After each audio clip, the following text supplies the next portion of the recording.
Pumini. Hello po, good morning. Ngayon po ay tama yung ating pagpili dahil kahapon ay marami kami sinain na birthday.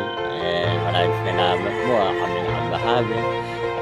Mateten pa eh. Ang dami-dami pagkain. Siyempre, kaya sabi ng Bible, maging tama yung aming pagpili. Maging matalino pa tayo.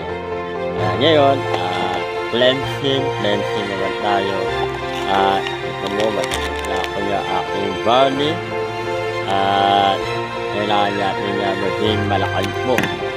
Kaya po yung ating body po, tapos po ay magiging muli para maging malakad na tayo sa araw-araw malakad po. Maraming salamat po.